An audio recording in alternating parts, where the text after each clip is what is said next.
Hello, it's me, Nicole Hartley Bradford. You might already be wondering why I'm in this position. I'm just going to let you know so you can put that to the side. I put my back out and I'm taking every opportunity to put a heating pad against it and let the muscles relax before I stretch them and do some adjusting and then start moving around again to keep the blood flowing. But I really wanted to make a video. And mm, oh, there's so many things I could say, but I'm inspired to make this video right here, right now, because I am doing work with a woman, an extraordinary woman named Alison Armstrong. This is my second time learning with her. The first time started in 2011, and I did all her core curriculum, and my life changed drastically. And I was enjoying that change so much, and then some new problems came up, and I dove deep into, as you already know, possibility management. You know, watched videos or looked at my videos. And recently, I had the necessity in my life to come back to Alison's work because it's very much about causing the relating that you want with a man if you're a woman.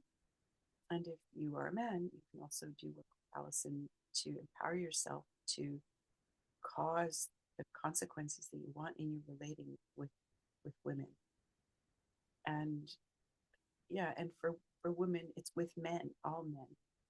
And most people come to it because of uh, like pain that we're experiencing in our relational space, where it's like, there's this thing where how we relate to each other creates consequences over there in the other person. And yes, there are some consequences that we can't do anything about. Well, consequences, if we're creating the consequences, there's something we can do. We can learn to create different consequences. There's some behaviors in other people that we can't choose for them to end the behavior or change the behavior. But this is how it goes. One thing that Alison is talking about in the work that I'm doing with her that really landed for me is different ways that we emasculate each other, including ourselves. And one of the ways of emasculation is to withhold valuable information. And what hit me about that is that I have all this valuable information from a lifetime of experimenting and research and conscious experimenting and research into territories that have been just about the human condition. Relating is a human thing, and humans don't relate in empowering ways, in appreciative ways, in ways that deliver valuable information as often as we could. And I realized that I have valuable information to deliver, and I'm withholding it. I'm essentially disempowering the people around me. And I don't want to do that anymore. And I don't yet know how to effectively, skillfully offer the information I have without it coming off as giving people advice they don't want. And so, in a way, I get that my first step is to deliver valuable information, the valuable information that I have valuable information. And so I've been working toward this. And what I'm going to experiment right here, right now, in making this video is to clarify that my areas of expertise and the coaching that I'm offering are, one of them is to empower hyper local food security and relational resilience as a package. You might ask, how does one have to do with the other? If I have food security, I have food. If I have relational resilience, like what does that have to do with? What it has to do with food security is, even if you have hyper local food security, you have a pantry full of food to last you 5 years. You have a garden that produces food like supplement to what you have in your pantry so that your pantry supplies can, I mean, best before dates notwithstanding, rancidity notwithstanding, mice notwithstanding, you could survive for 10 years. It doesn't mean that the people around you aren't going into desperate situations if shit goes down. Now, that's an Armageddon situation. But what I want you to set yourself up for is an apocalypse situation. The word apocalypse means unveiling. So the revelations that come with evolutionary change can be unveiling. So you can either steer towards an apocalypse situation where it's every man for themselves, and now I have a whole bunch of food that I need to protect against these people out there who would come and rob from me. Instead, relational resilience, start practicing it today. This is one of those skills that you don't want to be having to learn while it's Armageddoning out. Create your own here and now apocalypse, an unveiling of how it is that I get the results I get that perpetuate adversarial relating. And it can be as subtle as I'm withholding valuable information from somebody.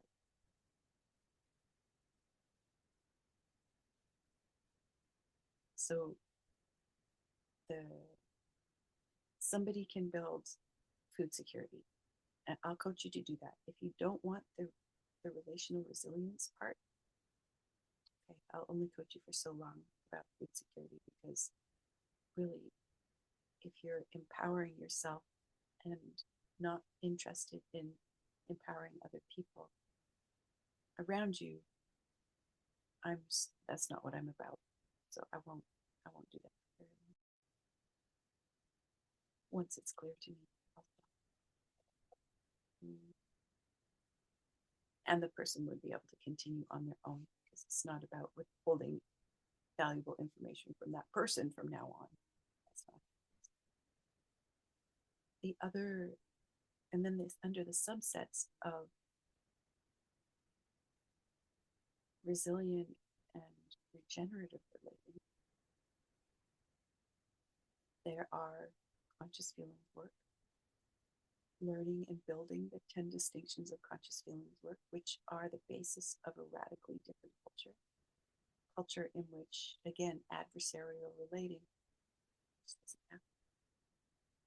And if it does, in a moment, it's cleaned up, so lickety split. So conscious feelings work coaching. And this kind of self-empowerment part of it, which uses conscious feelings distinctions, is this discovery of one's right principles, which are the principles that want to work through you for the world. And your, what I call archetypal lineage. And these are terms that I picked up while I was studying using possibility management. Your archetypal lineage is about your purpose. It's your reason for being on planet Earth right here, right now, and for your lifetime. It can change. It does change over your lifetime, according to the necessity that you encounter in the universe around you.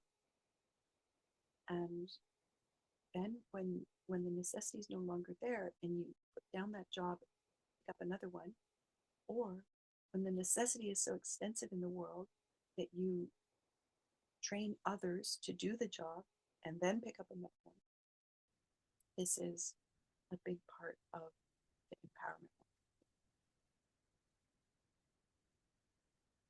Having said that, I have opened the next application for the live in and live near apprentices so that I can do this work of training other people up to do work that I've become adept in while I continue to grow my skill, while I'm apprenticing the people.